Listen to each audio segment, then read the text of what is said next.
Do you know, this is like every ride I go on.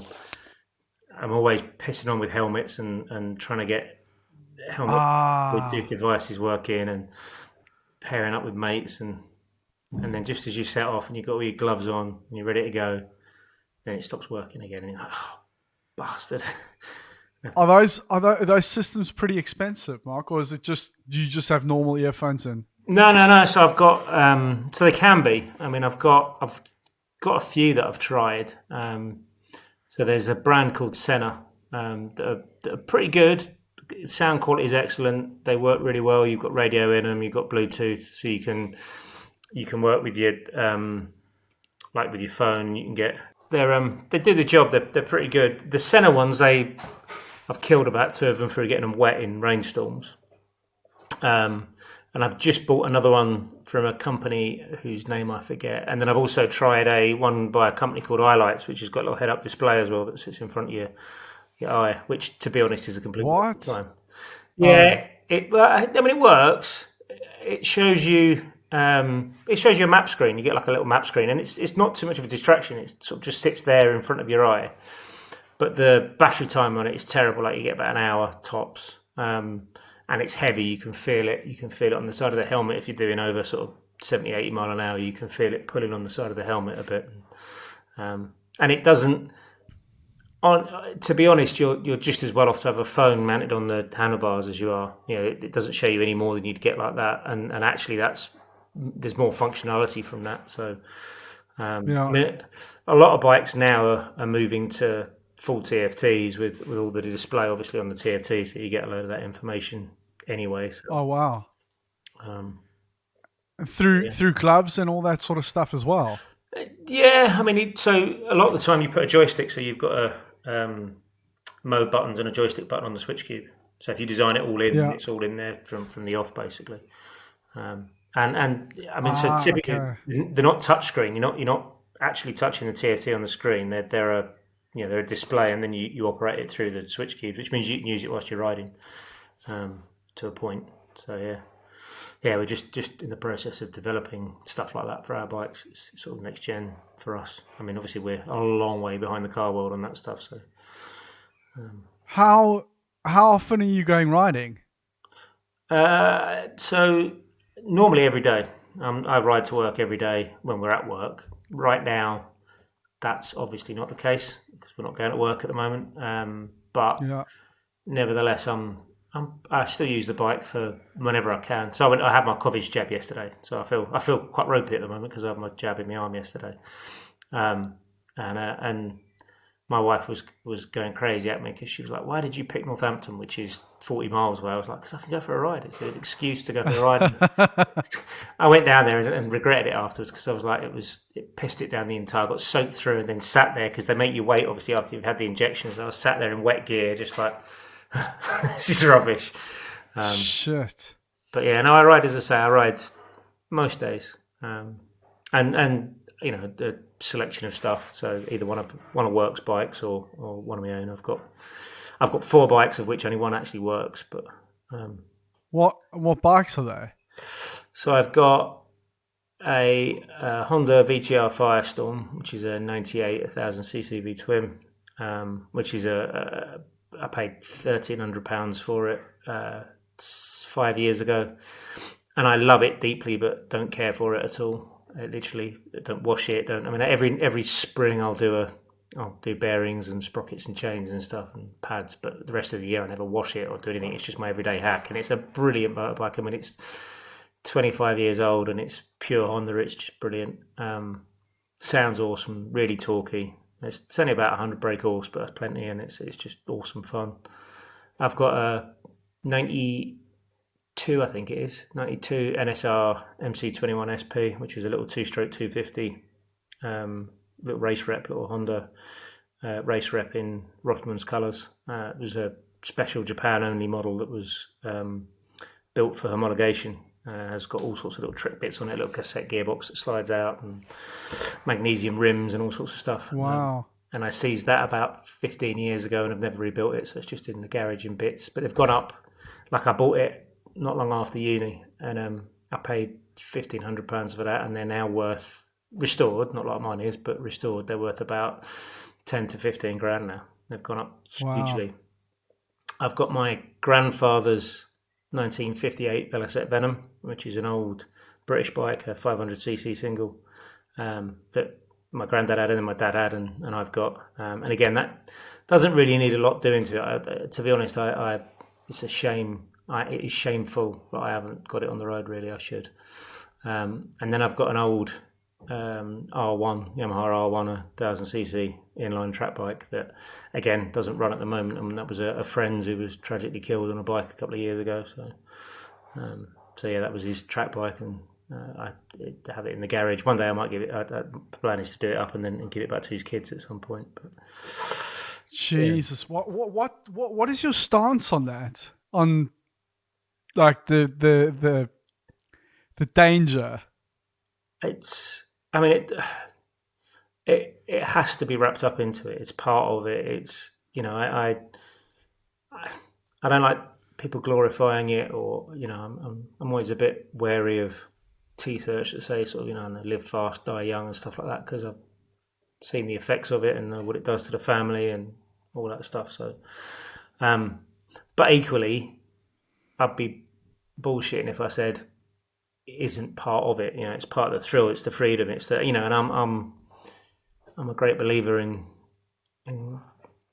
self-determining those things. You have to make those decisions. You have to have the liberty to make those choices yourself, and it's a selfish choice at times. There's no question about it. I do think about that at times, and it is selfish, but yeah, it's obviously real, and I think if you pretend it's not there in any way, then you're kidding yourself. It's definitely part of it.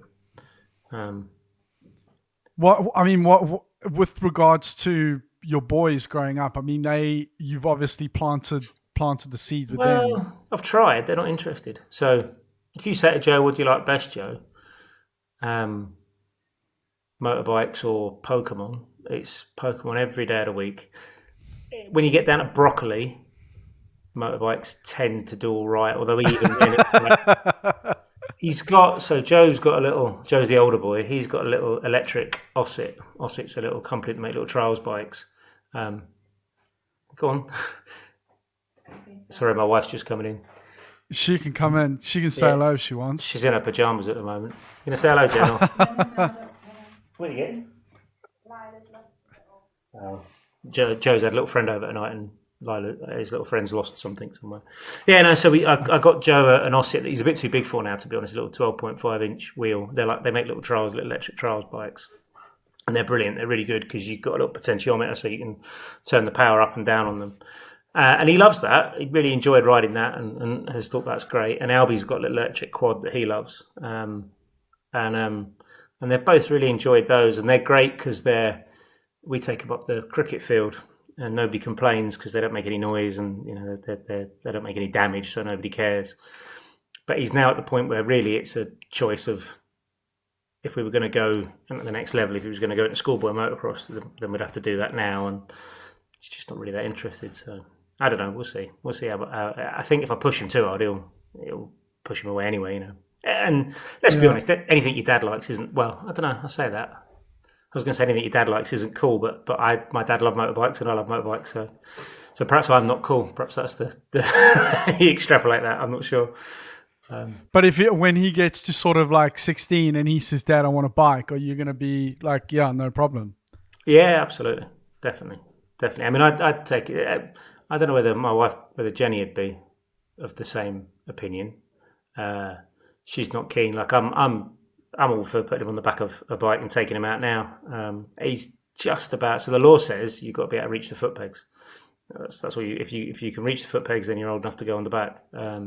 And he can do it now, but he's not interested. So, but yeah, no, I don't know. As I say, I'm sure she'd say something totally different. I'm sure she'd tell you the opposite. Jen, yeah, you don't have to sneak through, dude. Yeah. You don't. You do though, because you're a naked boy. He's just appeared. If Joe wanted a bike at 16, what would you say? No. I would say no as well. Yeah, he said I'd say no as well. You're breaking my heart, boy. That's him. Yeah. No, so Mark, Were you always, so you were always quite, were you always keen to get into bike design then? Yeah, Was it absolutely. never? Yeah. So I guess if you go all the way back, my grandfather was it sounds like a proper life story, doesn't it? My grandfather was a dispatch rider in the Royal Signals. So when he was 17, he joined up for World War II and was a dispatch rider, and served with the British Army, went all the way through North Africa and then up through Sicily and then through Italy as part of the 8th Army. So he was a desert rat. And he learned to ride bikes in the army, and he rode speedway with the army as well. And so he came back from that, and spent a life in motorcycles, and had he was a mechanic, and they had cars. I mean, he would buy and do up old cars, but always had bikes as well, and velosets. That was his passion. And Dad had bikes as well. And so growing up, I mean, I grew up in sort of just southeast of London, North Kent, near Brands Hatch. I was about, I guess, 10 miles from Brands Hatch, and we used to go there every other weekend to watch something or other. I used to go classic bike racing, but I mean, Mum and Dad never had enough money. We were never poor, but we were never well off, and they never had enough money for me to have a bike as a kid.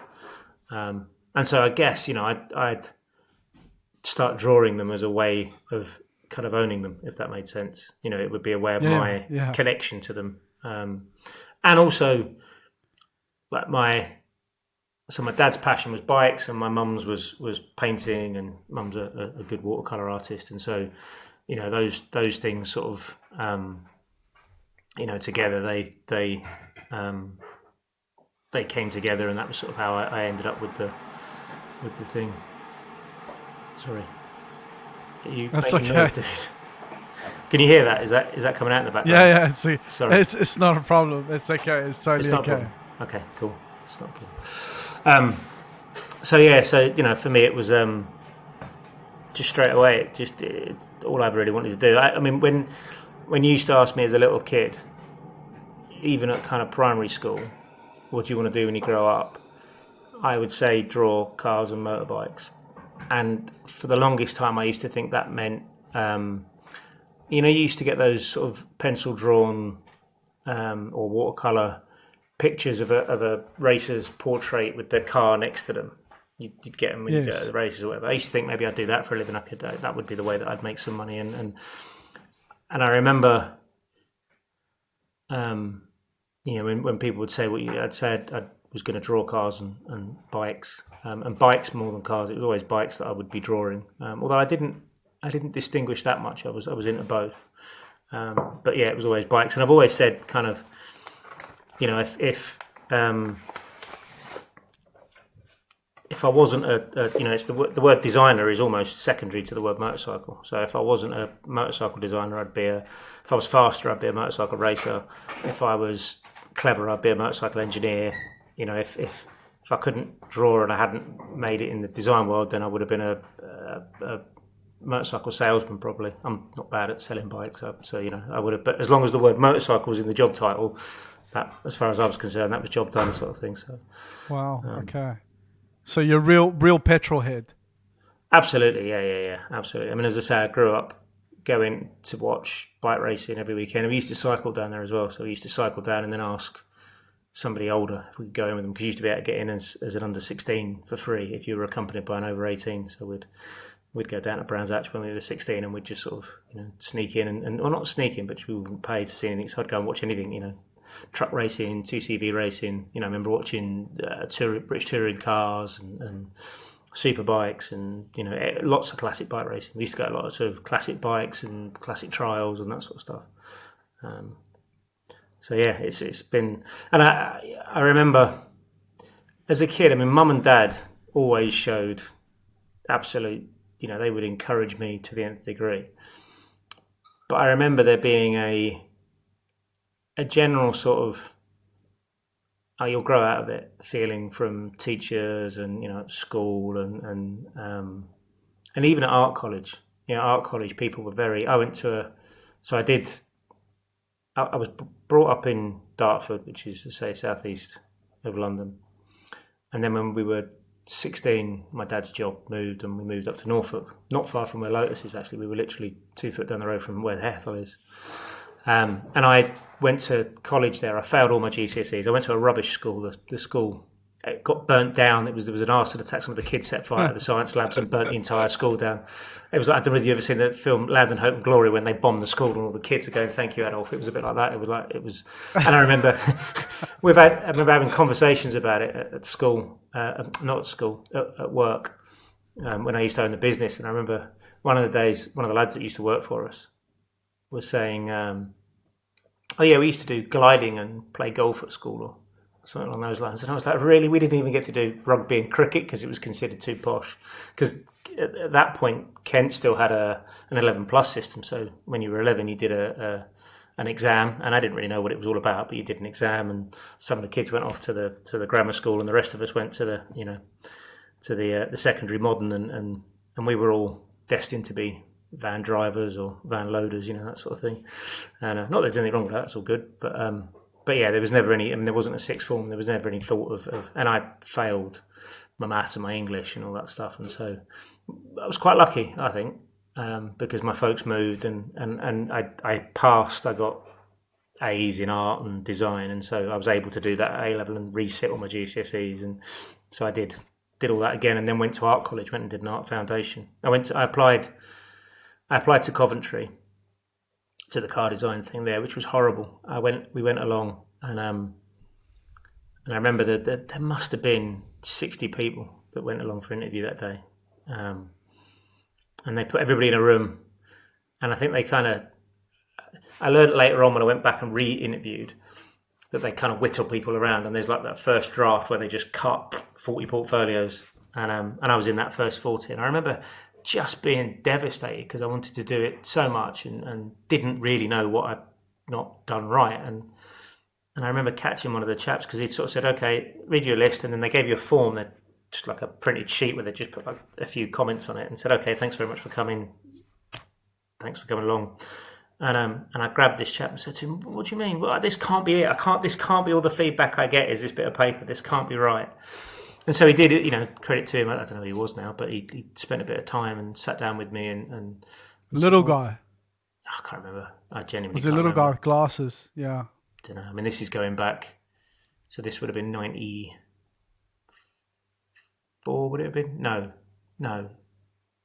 96 maybe. Sometime around then. But wow, okay. And I remember, saying, "Well, you haven't got any designs in your portfolio. There's no cars or bikes in your portfolio." And I remember saying, "Well, but my school teachers told me that nobody would want to see that. That was, that was seen as being sort of immature and a bit childish. And, you needed to do artworks depicting speed and impressionist and, and I was like, I've got loads of stuff that I've drawn on cars and bikes, but I didn't bring any along with it because I didn't think you want to see that." And so he said, "Well, look, it's not all done. Go away, do an art foundation and come back next year." So I did that. I went and did a BTEC art foundation. And I went to Norwich School of Art and Design, which was a proper old school artist school. It was like an artist conglomerate. I think it was established in 18 something or other, and it was lots of fine art courses. But there was the kind of the foundation type structure, the old Bauhaus. Where you do the first 6 months, you do a bit of all the different creative areas, and then the next 6 months you specialize in an area. And again, I remember feeling totally like a fish out of water, not getting it. I mean, I remember we did all sorts of stuff, which I look back on now and I understand why we did it. Like we drew music. I remember drawing pieces of music and just thinking, I want to draw cars and motorbikes. Why on earth am I drawing music? This is just all. I remember they asked us to create threads in textiles, and these threads were supposed to show stories through life, and I looked around the room and everybody else was pulling bits of rubbish out of the bin and tying it together, and I thought, well, better do that then. And then the art teacher, she came over and she said, you really haven't understood this, have you, Mark? And I was like, nope, I really haven't understood this at all. And then I did the same thing the next week, and she was like, oh, you've developed this a lot. And I was like, I don't really understand it. Okay, if it gets me through, that's all I'm worried about. And I spent, most of that time, I remember I had a little two-stroke. I had an RD125 LC that I used to ride every day, and then I had a little two-stroke NSR 250. And to be honest with you, most of the reason that I went into art college was to race that bike up and down the road. There was like about a 15-mile journey up a little B road into the middle of Norwich, and I got the lap time down to 14 minutes or something. And it was an epic ride every day, and that was pretty much the only reason I went in for the first 6 months. And then we specialised, and we did sort of bits of architecture and bits of three-dimensional design, and that was more, I was like, well, this is kind of what I want to do, and they let me do. There was one guy there that sort of got it and let me do a bit more of my stuff, and saw I had a passion for it. And as soon as he unlocked that, he was just like, I remember him going, "Oh my word, what have I done? I created a monster. He's just gone crazy." But obviously I did enough, and I looked at that point there were 3 unis in the UK. There was Huddersfield, Cov, and Northumbria. And Northumbria hadn't been going very long. It was like, I think it was a year in, they'd done 1 year of the course. It existed previous to that. So Northumbria's product design course had existed forever, and all sorts of well-known alumni that went through that course. But there was a chap called John Sweeney, and John was a car nut, absolute passionate car nut. His background was fine art and 3D furniture, but he was really keen to set up this course, and because there were so many people that had been through Northumbria's industrial design course, or design for industry they used to call it, that had gone into the car world. They said, well, there's plenty of alumni. We'll get places, and we'll get people, and so they set this course up. And I remember the reason that there were kind of 2 reasons. One, Newcastle just looked awesome, and Coventry looked rubbish. I remember walking around and thinking, yeah, Newcastle's a definite. That's the town I want to be in. And John said, I know somebody at Ducati. We'll do a live project with Ducati in your final year, and that was it. I was like, okay, Northumbria, here it is. So I went to Northumbria. Did he deliver on the Ducati project? He did. He absolutely did. Yeah. I've got mixed. I mean, John was exceptional. John was. I still refer to John as the gaffer. He's a little man, really fiery, very Geordie, deeply passionate, and just so committed to the cause, so committed to what he was doing. And at times I don't think he got the support from the university to do it properly, and they didn't quite have the industry contacts that they'd hoped they would have. And so there were definitely bits of it. And I've heard other people talk on your interviews, on your podcasts, about, I think you learn when you go to uni, you definitely learn far more from your peers and the people around you than you ever do from any of the lecturers. And you learn quite quickly that, and this, I don't mean this to sound wrong, but for the most part, I think, a lot of the people that are teaching you aren't actually doing it. That if they were doing it, they'd be doing it. And that you'd get the odd person that kind of had done it and had worked in the industry and then came back in. But there were also lots of, certainly at Northumbria, they hadn't really managed to attract some of the people. But John was just massively passionate, and it was a really good environment. It was this small. There was only 15 of us on the course, and that was one of the things that put me off Cov, is there were a lot of people on the Coventry course, and I thought, well, I'd rather be at the top of the 15 than somewhere at the bottom of 50, and not seen or not get that opportunity.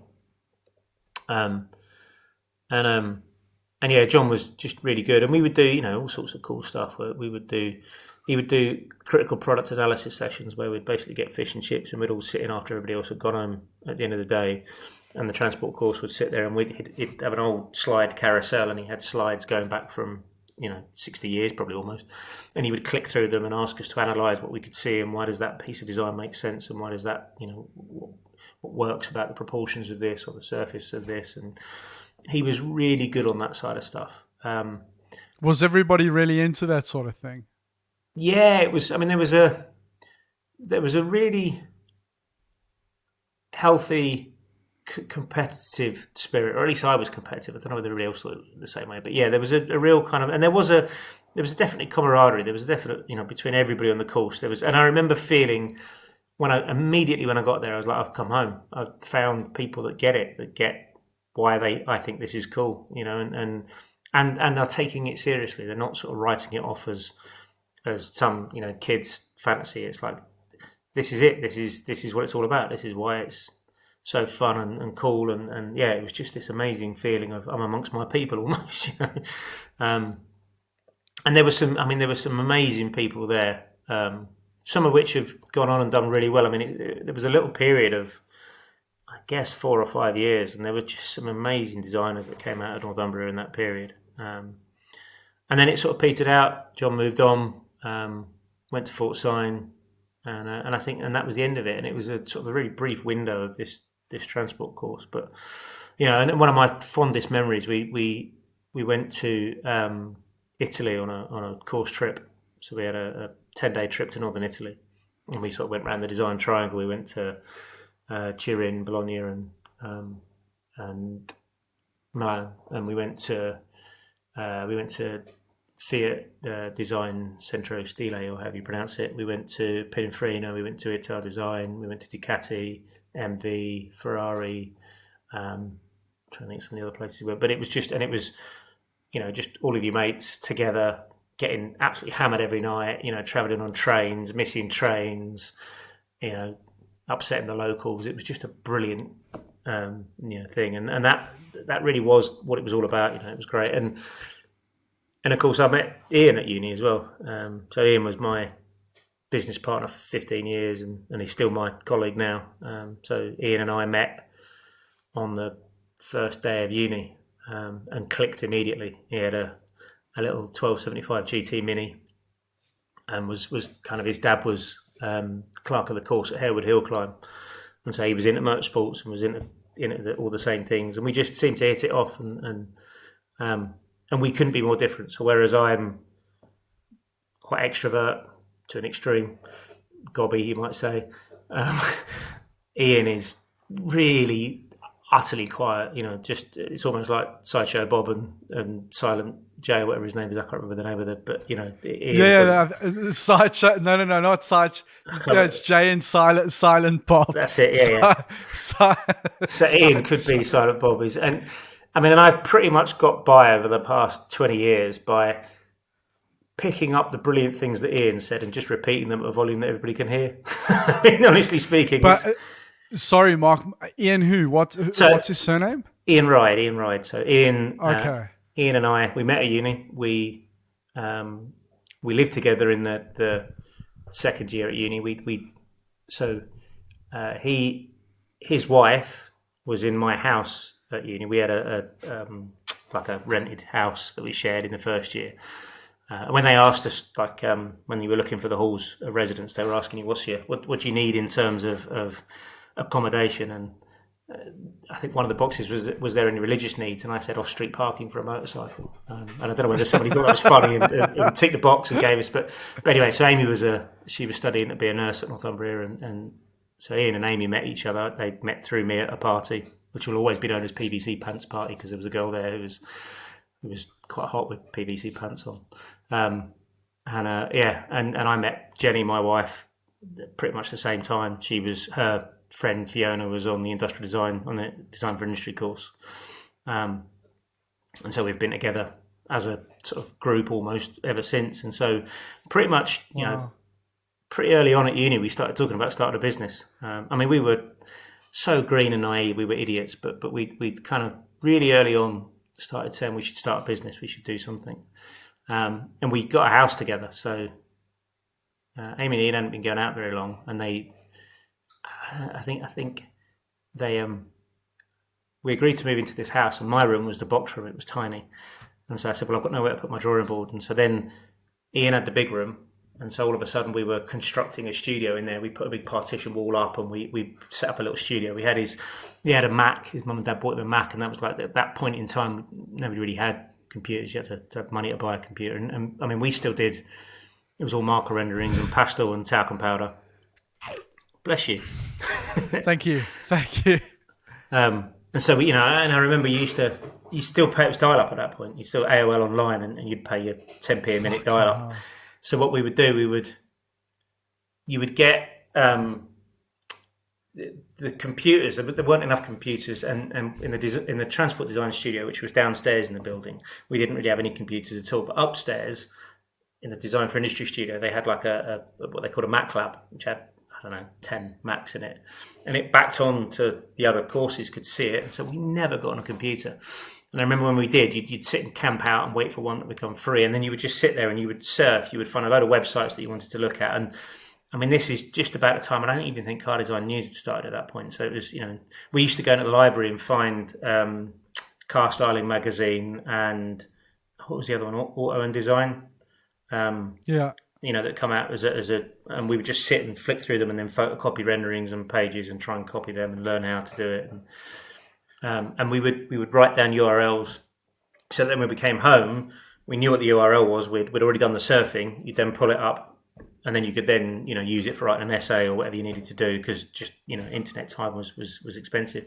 And we spent hours in that little studio space, working on stuff. And as you say, I got my final year project was with Ducati. So I did a joint venture with Ducati UK gave me a bike, gave me an old 900 SS that were at the time were kind of reaching the end of their service life. The 916 had come out. The 999 hadn't come out at that point, but the 916 was then their big sports. The 748 and the 916 were their sports bikes, and they gave me this old 900 SS. I say old; it was brand new, but it was old tech effectively. It was their old air-cooled engine, and their 900 V twin. And so I stripped all that off and built a bike out of a body filler. And again, it was one of those things where when I look back at it now, it was crazy. I mean, I went through, I think it was 27 tins of the 10-litre body filler tins, and it was all done out of styrofoam and body filler, which is madness because styrofoam gets eaten when you put body filler on it. So what I was basically doing was just caking on like icing cakes with body filler and then sanding it off, getting it in shape with a grinder. And there was 2 of us did full-scale motorcycles that year. And I remember got it all done.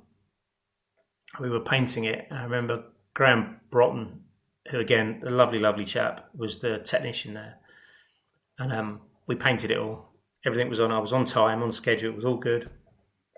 We hung it up. I learned a lesson about proportion because I modelled the whole thing on a paddock stand, and then when I took it off the paddock stand, I realised, oh Jesus, all the lines have moved up like that. So the paddock stand lifted the back wheel in the air, and when I took it off the paddock stand, it was sticking up in the air. So I quickly put it back on the paddock stand and displayed it like that. And I remember we hung up this bit of, fairly fragile styrofoam caked in body filler, but it all looked good. The surfaces were all quite good. And I came in the next morning and it was on the floor in 11 pieces. Just being absolutely distraught, just thinking, oh shit. And to his credit, Graham, bless him, worked. He said, look, you just get the rest of it finished. And he said, I'll get it back together again and I'll get it painted. I'll stick all the bits back together again and I'll get it painted. And he helped me do it. And we got it done in time for the opening evening. And I remember that night, I think there was bottles of wine going around. And I managed to get hold of a bottle of wine and I remember I took it all very seriously. Other people didn't. Other people were not that they didn't take it seriously, but they were more chilled out about it, whereas I was quite anal about the whole thing. I turned up in a shirt and tie and thought I was going to really nail it. And of course, nobody really came. It wasn't that big a deal, but it was for us, And I remember when the show was all done, they ushered out all the guests, all your parents and all the industry people, or the couple of industry people that came along. And I remember picking up a bottle of wine or champagne from somewhere and just downing this whilst John was doing his end of year, you've done brilliantly, I'm really proud of you all speech. And within 10 minutes was absolutely and then going out in Newcastle and getting mortal drunk in Newcastle. Happy days. And I think to some extent, Ian and I then spent the next 2 or 3 years trying to hang on to that. So we decided, as I say, kind of probably in our second year at uni, that we wanted to do a business. And I'd worked for a business called Pyramid Plastics, who made bits of fiberglass accessories, coloured huggers and extender fenders and other bits and bobs that people would bolt onto their bike. And don't forget, this is the early 2000s, so this is, or late 90s even. So this is the height of the superbike, sports bike boom. Everybody was in. So you'd buy your ZX9, and then you would buy a bright green hugger to go with it, and that would be a customization that you would do. You bolt on a few bits of carbon fiber or whatever. So I went there and did a placement. I did a placement with them, and that was brilliant because I learnt to pattern make there. There was sort of I went along. I took some pens and some paper, thinking I'd be sketching stuff, and they were just like, "Well, you can draw if you want, but what we really need is a pattern. You need to make a part that we're going to take a mold off of." And I had no idea. Mark, can you just quickly educate myself and everybody else exactly what pattern making is? Because from what I understand, it's basically, are you carving a plug out of a piece of wood that you then take a mold from? Well, anything you want to take a mold from, but yes, effectively you're making a plug. You're making a 3D model of the thing that you want to make. So we would at Pyramid, we would do it out of any bits of material you could get your hands on. So anything. Yeah, I mean, I was using model board a little bit, but also bits of plywood and whatever else. And again, body filler. It was all car body filler. So that was kind of how I ended up doing my final year project out of car body filler, because that's what I'd learned. And nobody taught us clay. There was no, we didn't know about that. So so we would make, you'd make the part, and you would then have to extend it past the trim line. And if you wanted a nice clean trim line, so they would be hand trimmed once they'd been pulled out of the part, you'd put a little joggle on it, and you'd have a return edge, and so you could cut into the return edge. But obviously you had to understand where the draft angle was for that, so that it would pop out of the tool. And when you're modelling or you're moulding with composites, understanding how much flex can you get out of the part when you pop it out of the tool, and how much can you use that to your advantage. And I mean, Ian and I, we did, after we'd set the business up, we did work for Pyramid, and we made patterns that we then sat there scratching our heads saying, "Oh shit, this is never going to come out of the mold. This is stuck. This is jammed in." And we learned, it was a proper hands-on, get it right education. And I learned laminating there. We did laminating. I was in the workshop with the guys doing all the laminating. There was a guy there called Melvin. What was his Gardner? He was. Somehow, I can't remember the thread, but there was a kit car company called Gardner Douglas Sports Cars at some point, and he had something to do with them originally, and he did work for them, and I learned a bit off of him as well. He was quite an interesting guy, and also, I mean, the chap that set Pyramid Plastics up, a fellow called Ben Bowser, he really supported us when we were setting the business up, and kind of, I think his entrepreneurial spirit really kind of, I didn't see any reason why we couldn't do it. I looked at him and thought, well, why can't we do it? Why can't we set a business up and offer design services? And I mean, we were stupid really when I look back on it. We started a design business, a motorcycle design business, in a country that didn't have any motorcycle manufacturing other than Triumph, and they weren't interested. So, we spent a long time trying to get the business established. So I guess it's probably worth just explaining. When we graduated, there was a scheme at Northumbria that was set up for furniture makers. So if you did fine art furniture or jewellery or that sort of side of stuff, you could stay on as a designer in residence. And the idea being that you could use the facilities, the workshops, and you could start building a consultancy business or a furniture making business using the equipment. And then you would eventually branch out and go on your own. And we kind of said, well, why is that only available for the furniture makers? Why can't we do that? And I think there was a bit of scratching our heads, and well, it was never intended for transport designers, but okay. And so we did that. They gave us an old metal cupboard. Literally, it was a metal cupboard. It was an old metal store that we cleared out as a space that we could work in. And we couldn't. I mean, I remember we couldn't get far enough from the bike to see it. And we contacted. So we got a Prince's Trust grant of like £1,500, I think it was, and we contacted a bunch of different people, and we contacted Kawasaki UK, and they gave us a bike. They said, we've got an old press bike, would be interested to see what you can do with it. We'll see if you can get some press coverage from it. And our whole idea was we were going to, I don't know if you remember at the time, you had the old Nokia, the 3310s or whatever they were, with the covers that popped off. Yeah, 100%, yes. And we were just like, well, why can't you do that for motorcycles? It's all plastic bodywork. Why can't we just pop the bodywork off and put new bodywork on? And completely change the look of the bike, and you could have a radical difference, and you could sell the set bodywork. And there were, it wasn't unheard of. There were a couple of businesses, QB Carbon were doing stuff, and there was a company called Initech, and we thought we could do that we could make a business out of that. And then that way we can take the design skills we've learned, and we could use them, and we don't have to worry about getting jobs as designers, and we don't have to worry about any of that stuff, and we can continue, kind of living the student life and living in Newcastle, and so we did that, and we carried on. We worked with a bunch of young students, so there was a bunch of students that sort of came through the years after us, and we helped quite a lot of them, and they're people that have gone on and done amazingly well. There was some really talented people like John Paul Gregory and Paul, who was on the other day with yourself, Paul Howes, and people like that, and Dan Kafka, and they've all gone on and done really well. And that sort of that year group and the year after them were pretty impressive. And I think we were sort of learning that we didn't know anything. So we had this bike, and we said, right, we'll make a clay model. So I can't remember who it was. I can't remember now, but somebody gave us a contact at Jag Land Rover and said, if you ring this person up, you can get some free clay. So we rang up, and they said, basically, when we machine a clay, all the chip-ins, we sweep them off the floor. They're not really worth us keeping. They're more effort than they're worth to recycle it. So if you want it, you can have it, but you need to come along when we ring you up and say it's available, because we need it out of the way. Come along with a van and then take it away. So I remember they rang us up, we hired a van, we rocked up, we put this ton stillage of clay on the back of this van. I don't think I've ever seen so much clay. And the van just kept going down and down and down until it was on its bump stops on the suspension. I'm sure it was over the van's load weight. And we drove it back up to Newcastle, and they'd said, oh yeah, you can use the forklift to get it off. And then I don't know what happened, the forklift driver didn't turn up or whatever, and we're sat there scratching our heads. So we went to B&Q and bought, it was like, I don't know, 25 dustbins, big plastic dustbins, and 2 shovels, and we sat there and shoveled all the clay out into these dustbins. And then we didn't know what to do with it. So we found a video, an old English guy that lived in Texas called himself Clayman. His name was Steve Stringer, and he was this amazing clay modeler, legendary within the industry. And he did all of Chavant's technical videos, so all of Chavant's training videos.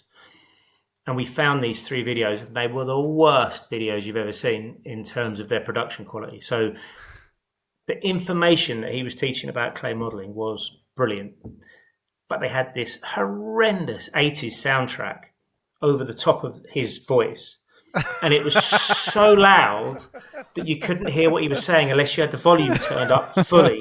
So you were basically, your ears were bleeding with this appalling 80s soundtrack, trying to understand what he was saying. And again, we didn't know what to do with the clay. We were learning. We'd never been taught how to use clay, and we were learning off these videos. And we had a microwave. And I remember doing this whole bike. We covered it in cardboard, and then we put fiberglass on the cardboard, and then put clay onto the fiberglass, without realizing that the fiberglass was going to flex and crack. And we realized that we needed something to measure it with to get it symmetrical and to be able to take datum points off it. We didn't have any kit, so we built a Dexian frame, the stuff you make shelving out of, which wobbled all over the place and probably caused us so much more trouble than it was worth. But we made that we machined little wooden runners and little pointers, so we could take sort of an X, Y, Z axis off of it.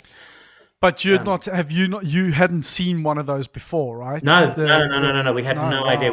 I'd never been in a car design studio, never been in a motorcycle design studio, other than the little bits that we did. And Ian did his placement at a company called Ultima Sports Cars, little kit car company. And so, neither of us really had any idea how it was done. And we would spend hours on the internet trying to find pictures. And again, Car Styling magazine did a clay modelling special. It was a whole article, and we bought that and just read that through and through and just sort of taught ourselves to clay model. And Ian got really good at it. I mean, Ian's a fantastic clay modeler. I'm all right at lobbing in the shapes, but I haven't got the I get bored too quickly. But he's really good at it. Ian's one of these people that's like just can turn his hand to anything. I mean, later on when we got our own studio, we couldn't afford to get it wired, so Ian was like, well, I'll teach myself then. And he did all the 3-phase wiring, and we just got a sparky to come in and sign it off. And it was always like that. Everything was blagged and begged and borrowed. And we did it all on a shoestring. And when I look back, I mean, we were mental. I don't know what we were thinking. I really don't. But Mark, so what? How long were you guys working out of the university for? So we were there for about 2 years, I guess, 18 months, something like that. And were you guys actually making any money yet? No, God no. I mean, we were. I guess that's the biggest part of that at that point was the girls. The girls basically supported us through this. They both had jobs, and I say we weren't making any money. We were doing a little bit. So we did do bits of graphic design on the side, and we did other bits of design work. We did a bit of product design. There were 2 Nissan engineers that had this idea for a deposit box for ordering stuff online. They were way ahead of themselves, actually. And they had this idea that you had a deposit box that had like an algorithm, and you tapped in a number and it opened the door, and then you could have your shopping delivered to it. And little bits and bobs like that we did. And then we started doing work for Pyramid. So Pyramid started paying us for making accessory parts. So we did this whole bike, this whole Kawasaki that took us, I guess it probably took us about 6 months in the end.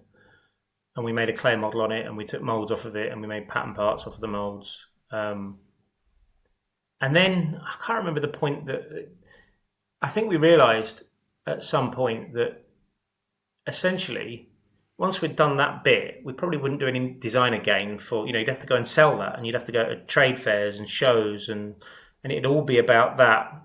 And we got a website up really early, and the company was called Xenophya Design, which is a terrible name.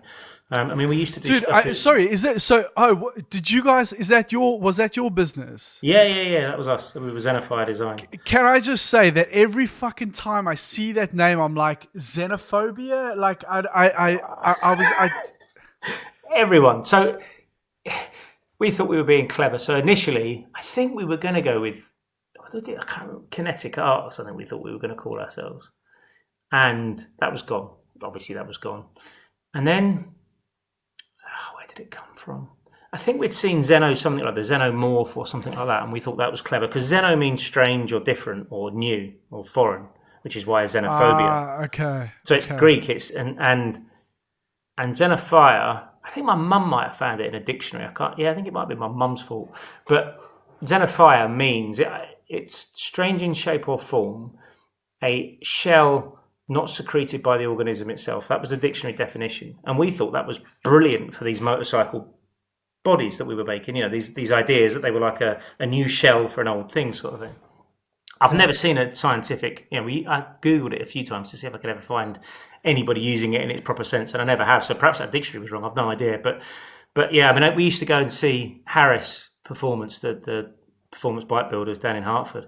And Steve Harris used to, it's smart on the phone from Xenophobia. And I'd be like, Steve, there's no B in it. There's no B in it, mate. It's not it was, but the thing that we were really focused on, and I think actually worked for us to some point, was that we were, again, the internet was really just like a new thing at that point. Having a website was quite a thing. I remember people going, "Oh, you need a website.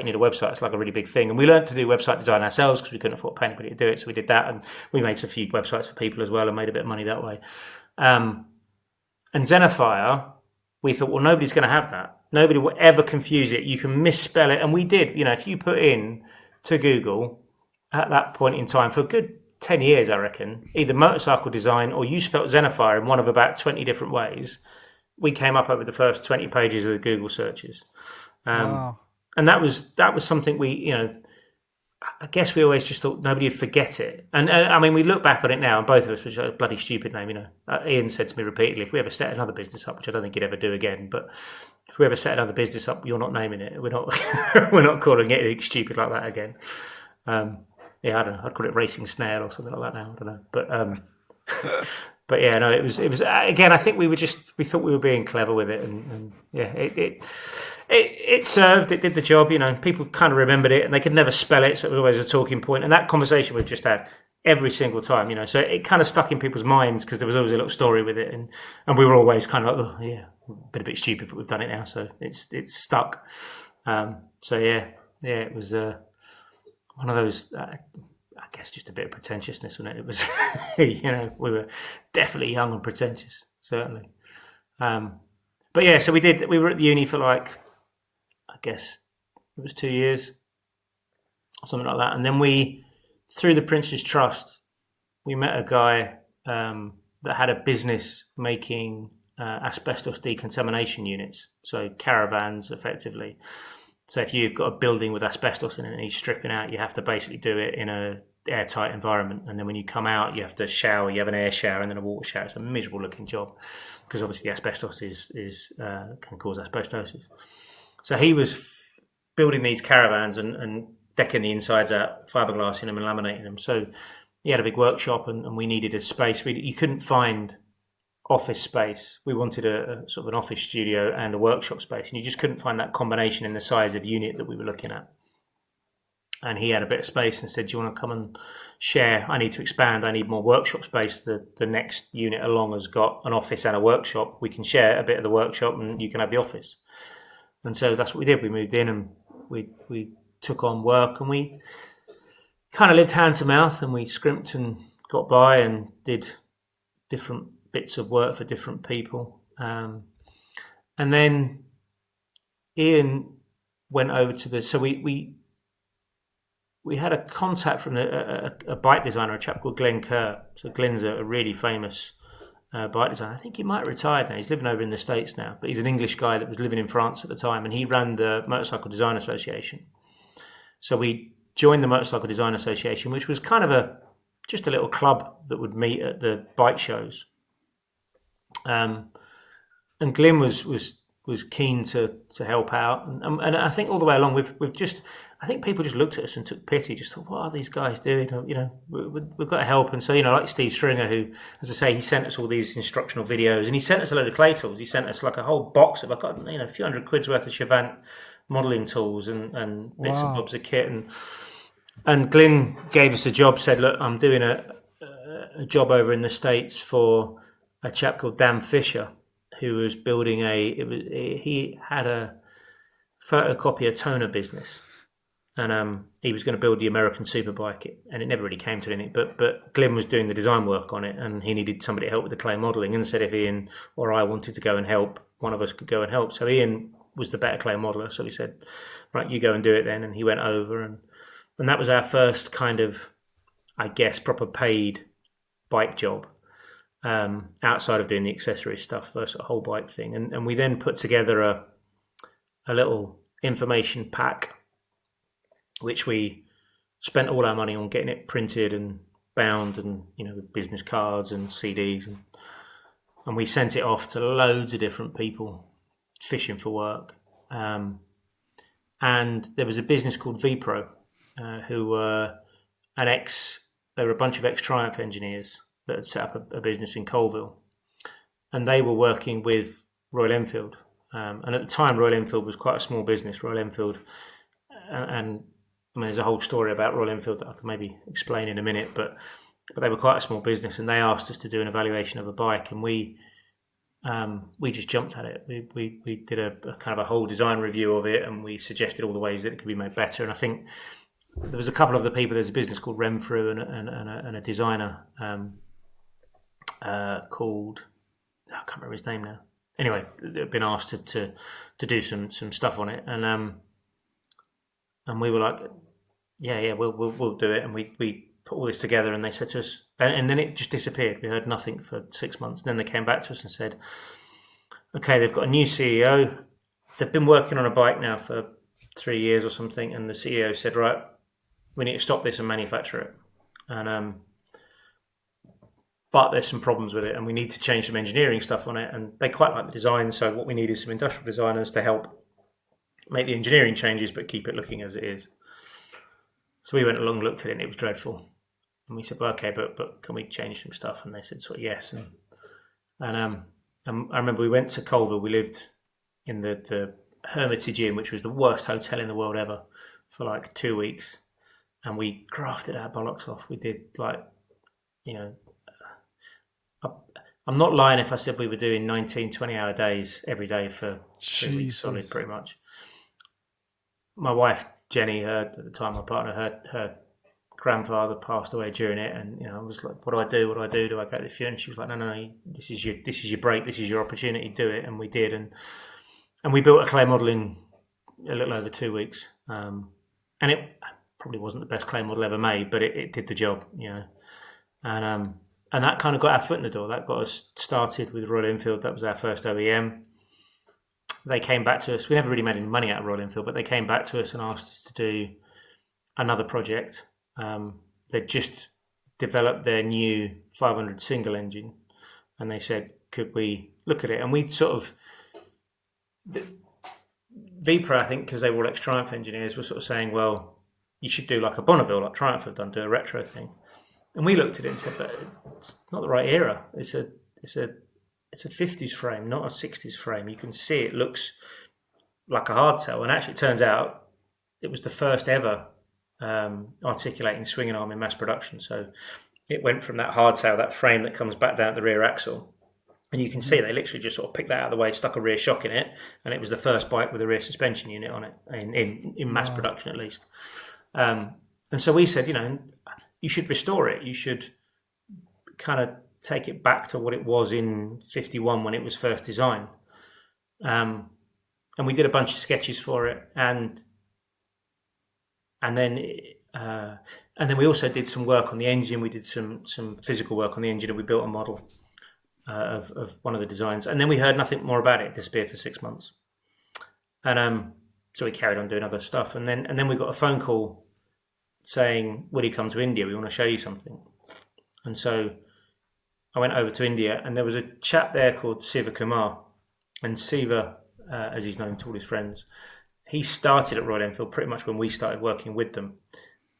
And I remember at the time being really gutted, because we were thinking, this is it. This is, we're going to do all their design work for them. And no, they've hired an industrial designer, because they never had an industrial designer before.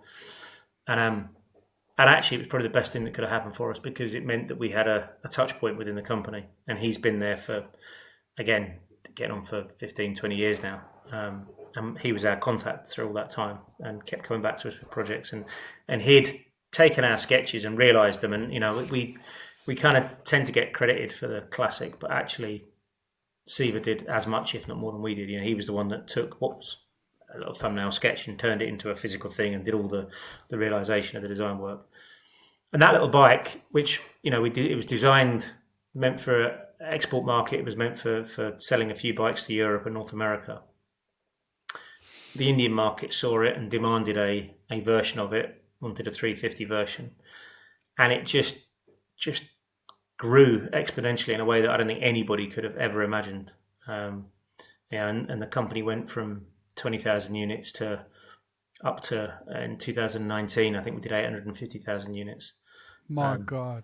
I mean, the growth was just huge. So a little anecdote is, if you'd bought a Royal Enfield when Sid Arthur and the Lowell family that owned the company took the controlling shareholding, I think it would have cost you about $600. If you'd invested that $600 into Aisha Group, who are our parent company, you would have made £1 million. It was the story that I'd seen a few times reported, and it just showed the growth. I mean, and to be honest, a big chunk of that, came from pretty much 2011 to 2015. Volumes just went through the roof. And mostly classic 350. So there's now something like 4 million classic 350s on the road. And it still sort of blows my mind that we did that in a little shed in Northumberland. And yeah, they're everywhere. Or they're everywhere in India. So yeah, that was, and at the time we didn't know any of this, so we did that project, and that came and went, and then we did other projects and other bits and bobs, and we did all sorts of stuff.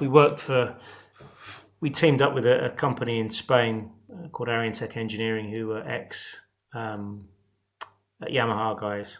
I went to an automotive conclave in Stockholm that was this kind of group, this meeting of automotive designers, and we scrimped together. It cost £1,500 to go, and we scrimped every penny we had to go, and made a couple of contacts there, and that then kind of rolled into doing some project work for.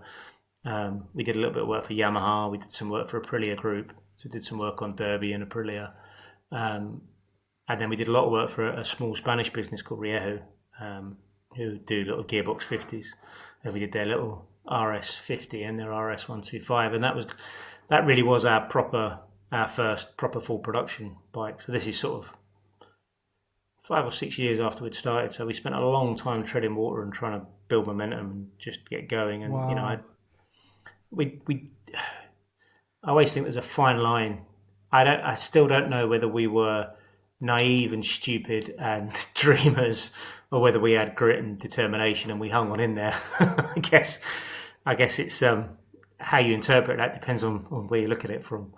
But we did, you know, I mean, and we went through all sorts of stuff. I remember that we got sued. We hadn't been, business was finally picking up, and we moved into a unit of our own. We had a 3,000 square foot unit, which is reasonable size, and it was a nice unit. It was the right size. It had office space and it had a good workshop space. We put a massive, great big partition wall up that was 7 meters tall, and so I learned how to build partition stub walling and plasterboard and all that good stuff. My brother-in-law helped us, and I mean, I still remember being, you know, 7 meters up on a set of ladders with a roller, not liking it at all. And we kitted the whole place out off of eBay, and we went around the country buying bits of old kits. We bought lathes and disc sanders and all bits of kit from all sorts of people for not a lot. We each took I think it was 7,500 on credit cards to fund the sort of kit out of the place, and did it for 15 grand. And we managed to buy a old layout machine, a company called, is it Measure Right, I think they were called, down in the Midlands, Rugby Way. And they had they would go in and fit measuring machines and CMMs and layout machines and that sort of stuff. We managed to buy an old surface table, portage plate service table. And that was like our pride and joy, that we invested all our money into that. And, you know, we used to use hooky software and all sorts of stuff just to make ends meet and make it work. And we'd not been in long. I was over in Spain working on the Riejo project. So I spent 3 months in Barcelona working on the Riejo project. And we'd just moved into this premises. I think Ian was on his honeymoon. And I got a friend that was subletting a bit of space, obviously, had a graphic design business. And he rang up and said, the postman's just banged his head on the door. I said, well, what do you want me to do about it? I'm in Spain. He said, well, what do I do? I said, I don't know, give him a plaster and send him on his way. And we heard nothing more about it. And then about 6 months later, we got a letter saying that he was claiming damages for 1,500 quid for time off work and for splitting his eye and for a pair of glasses and for some paracetamol, I think it said in the letter. So, we were both like, we're not paying that. I'm the compensation culture. We're not paying that. So we went and saw a lawyer, and the lawyer said to us, this was kind of first off, was like, yeah, you should have been looking where he was going. So he actually banged his head on the roller shutter that hadn't been pushed up all the way fully, but he should have been looking where he was looking at his letters as he walked through the door, whatever. So he said, well, that's fine, we won't pay it. And it went on, dragged on for 6 months, and legal costs built up, and we got to about, I think it was about 7 or 8 grand's worth of legal costs. And the lawyer was still saying, I look back now, and the advice was terrible. He was still telling us, you'll win this. And then I was talking to a cousin who worked for Zurich Insurance, and he said, you need to stop the conversation. You need to either, they either need to take it to court or finish it. And we were saying, well, it can't be our fault. If anything, it was the landlord's fault. We were only 2 days into the unit. It was on their snagging list. And so I said to my cousin, I said, well, what would normally happen in this situation? He said, well, you'll go to court, all 3 parties will go, and if you lose, you'll be made to pay the legal fees for all 3 parties. And I said, well, what could that be? He said, well, it could easily be 10 grand per party. At the time, we were like, that's 30 grand, that would be our houses, it was our mortgage at the time. There's no way we could afford to pay that. We were sole traders or a partnership. We weren't a limited company even at that point in time. So we would have been both liable, and you realise then what a limited liability means, because we weren't, our liability wasn't limited, we were fully liable for it. And so we had to settle, and I remember again I had to borrow the money off my folks, Ian, I think, put it on a credit card, and that was really tough. I remember going through some really dark times, and this was all, I guess this was 2008, so this was when the credit crunch hit as well, so the run on Northern Rock, and we kind of got to a point where we had to trade out of it. We couldn't afford, if we'd stepped away, we would have ended up with, we would have to pay money on the building. We would have to pay, rent arrears we would have to have paid for the kit we'd bought, and it was a case of we cannot now fail. We have to trade our way out of this. And so we sort of, I remember sitting down and saying, right, what do we do? And we'd been talking to Aprilia. I'd been over to Nuale, and we'd been saying to Aprilia, why are you not doing an RS250 replacement? That's an awesome motorcycle, and you built your brand on that, and you've now gone off and you're making super bikes, and you're making 1,000cc bikes, but you're not getting anybody new into the brand. And I still think they made a massive mistake by not doing it. And I remember their marketing people at the time telling us, no, there's no youngsters don't buy motorcycles anymore. There's nobody interested. And I said, well, that's because they're abstaining. There's nothing they can afford. There's nothing they can buy. The insurance rates are massive. This was the time where the top 10 selling bikes in the UK were all either 1,000cc sports bikes or 600 super sports. And they were all Group 15 insurance, and nobody could afford them. And so Aprilia weren't interested. So we came back and I said, we need to do something that's going to get us going. So we did a bunch of we basically, I think I remember the conversation we had is there's a load of people out there that can sketch motorcycles. It's not really that unique a talent, which is not strictly true now. Having seen thousands of portfolios now, I'm not convinced that's the case, but that was our thought. And we were kind of like, well, the people that are going to hire us are going to be not necessarily designers. They'll be engineers, or we need to try and speak that language. We need to try and show that we understand the market and the product, and talk at it from a product point of view. So we put together a proposal for a 500cc single. We said, we think there's a market for a smaller capacity. And when you look at where the market's gone today, we were absolutely bang on the money. If you look at all the 400s, the KTMs and the Kawasaki's and the Yamaha R3s, the smaller capacity accessible bikes is absolutely where the market's moved to. And we did a load of sketch work as well, and built this big sort of design brief, effectively, almost like what I would now say would be a product spec document, what we call a product concept outline at Royal Enfield today. And we got it perfect bound, and we sent it out to a bunch of different people, and Triumph came back to us, and I think after 3 attempts they came back to us and said, okay, come along and we'll talk about this. And they weren't really interested in that project, but they did give us an opportunity to do some colour trim and graphic. They kind of said, and I remember kind of walking into Hinckley for the first time and thinking, wow. And them sort of saying, well, we've got this new bike and we want to paint it blue. And we've got these 2 shades of blue, so can you decide which blue to do? And we sort of said, that one. Went away, did some renderings of it, came back, showed them, said, yeah, we think that blue. And they went, yeah, brilliant, thanks very much, there's a check. And I remember just thinking, wow, that was too easy. And it wasn't a massive check. It wasn't, I think we were cheap actually looking back on it, and it was so much easier. It was the first time we'd worked with an English speaking company, and because doing business in Spain or in India was just a nightmare. We had all sorts of problems with people not paying and not paying for bills and all sorts of stuff. And Triumph were just honest and solid. And it was funny because they're not a design-led business. They're very much an engineering-led business. But they were honourable and straight with you, and they told you how much they were going to pay, and it was never a lot, but it was what you were going to get, and and they paid on time, and they delivered what they said they were going to do, and it was a huge schooling for us. And we went on and we did a lot of work with Triumph. They became our biggest client. We did the Tiger 1200. We did the 1050 Sport, the facelift on the 1050 Sport. We did a bunch of projects that never saw the light of day. Triumph did have a habit of starting lots of projects and not finishing them. We did a speed triple update. We did the Tiger 800 update. And they kind of became our biggest client, really. And so we were able to sort of grow the business and with Triumph's input, and we took on some people.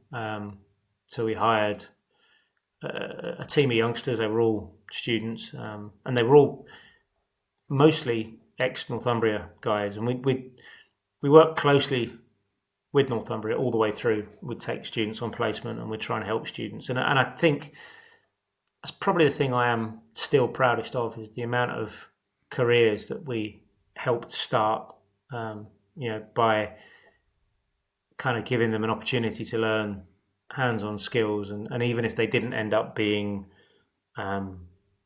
designers, they ended up being clay modelers or alias modelers, or going down different routes. And one of the things I've definitely learned is that there's way more in the industry than being the designer. There's tons of stuff, and we never, because we were this little business that didn't know what we were doing and never seen how anybody else did it. It was all, we would hungrily look for any evidence, literally, photos of how's that studio laid out, what have they got, what's that in the background there, what's that bit of equipment they're using, and then go and try and find, because we'd never been in a studio, we didn't really know.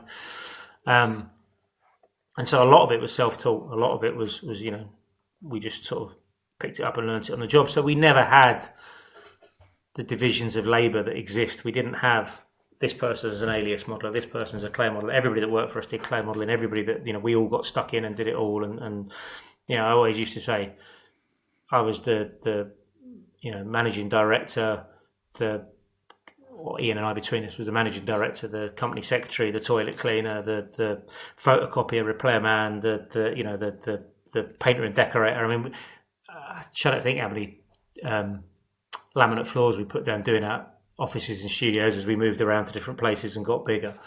And so we never had that idea of a division of labour. So we employed a little team, and they were fantastic. They were such happy days. We never made any money, but we had a fantastic time. There was what period was this, Mark? So this is sort of, I guess, from about 2010 to 2015, I guess. That sort of 5-year period.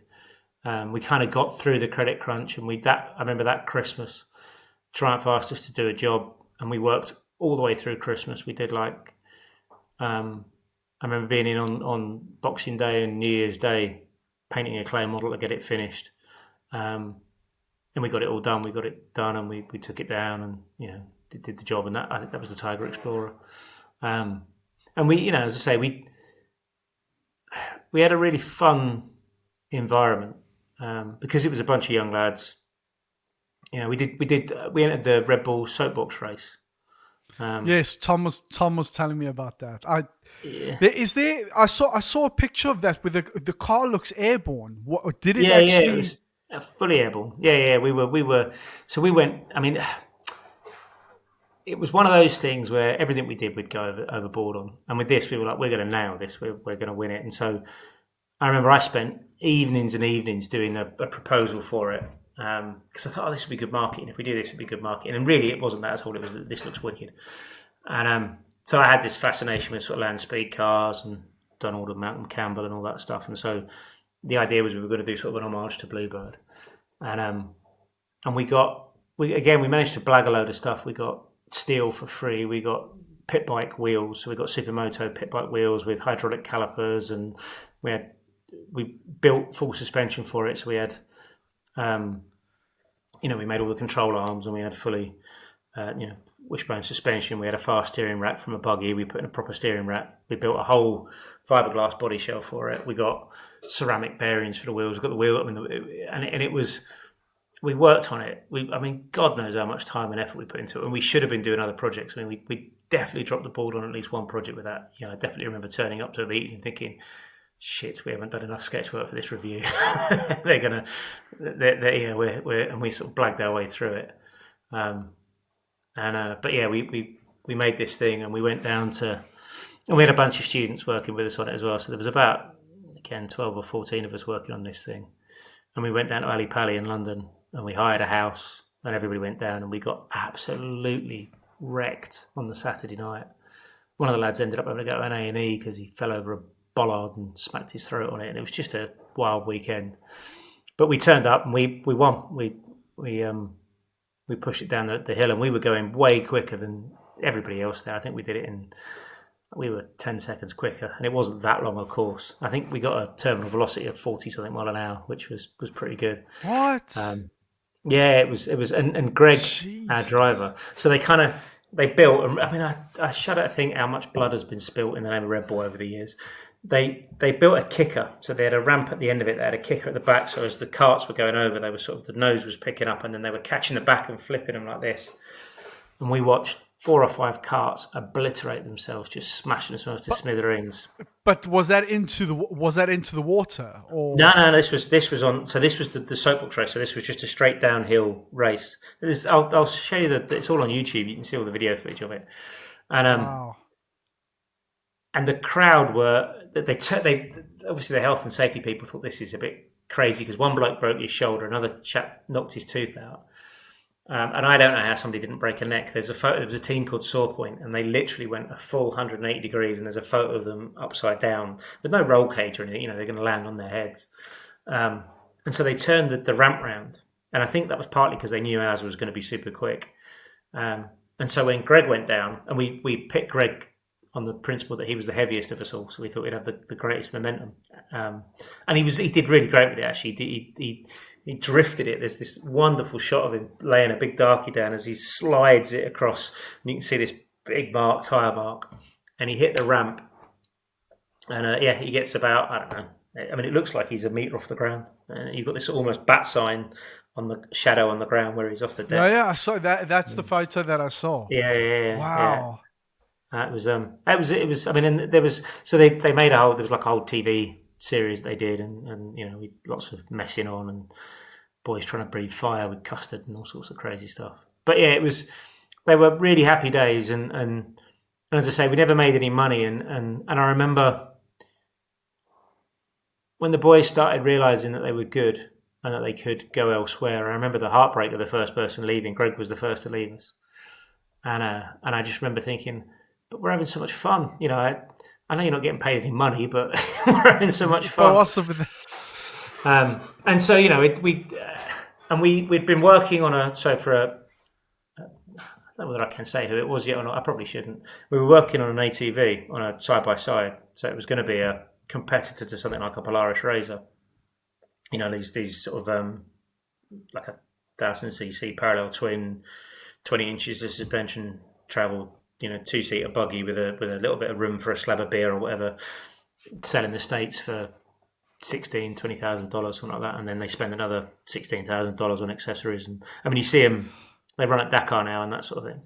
And this project was well funded; it had a load of money behind it. I mean, I estimate they certainly spent. That was a good few million they invested. I mean, they had a team of 30 engineers working on it. We took it all the way through to pre-production prototype, and then they pulled the plug. They decided not to do it. And at that point, so this is 2014, I guess. And it was the biggest thing we'd ever made. It was a full-scale clay model, and in some ways, I suspect it was part motorbike and obviously part car because it was a four-wheeler, so it was a full-size vehicle. But it kind of had an interior, exterior. So whereas with a car, I guess you do a separate exterior and a separate interior, but we couldn't really do that because it all became one. The bonnet and scarlet and everything became the front of the dash and then dropped down. And so we modelled it all as a single thing. And it looked wicked. It was so good. It was so heartbreaking that it never happened. And it would have been, I now look at where the market shifted. And again, you look at it and just think it would have won. It would have been brilliant. But they got cold feet. They changed their mind and moved on. And so that was that. And it was about that point in time that Royal Enfield, and we'd done a few more projects with Royal Enfield. We'd kept in touch with Royal Enfield.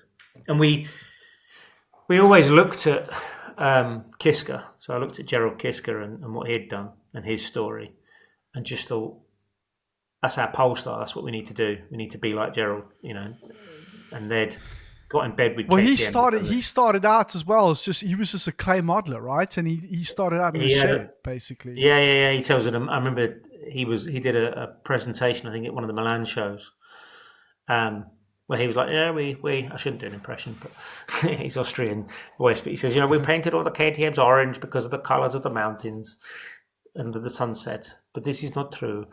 He said, the reason they did it is they were making bollards for like a nuclear power station or something, and they had a bunch of orange safety hazard paint, and that's why they painted it orange. that's totally downplaying it, because I'm convinced he's a very switched on cookie, and I'm convinced he also recognised nobody else has this colour, nobody else owns this. This is a space that we can take, and but that sort of serendipity there, they're the little stories that I'm sure there's a level of truth in that. I'm sure that paint pot was sat there and you'd look at it and think that would be an awesome car for a motorcycle. But yeah, they obviously had that he built that business, as you say, from 9 or 10 people all the way through to the business that it is today. And I remember thinking, we can do that. We just need to find the right partner. And we knew it was never going to be Triumph or the Italian or Spanish companies we worked with, because we were always only ever an overflow, an extra as a consultancy. And one of the things with a consultancy is that you're always on the outside, to really try and get your foot in the door and have an influence. You can only say no so many times. If somebody says, "Oh, we need to change that," you can only say, "No, I think you're wrong," so many times before they say, "Well, we'll go and find somebody else that will." Right. And we always thought, we looked at what Kisker had done with KTM and the way that they'd taken that business together and grown. And we thought Royal Enfield is the business that has this opportunity for us. And I always looked at Royal Enfield and thought, this is such an amazing brand that has such opportunity, that we need to stay there and keep trying to work with them.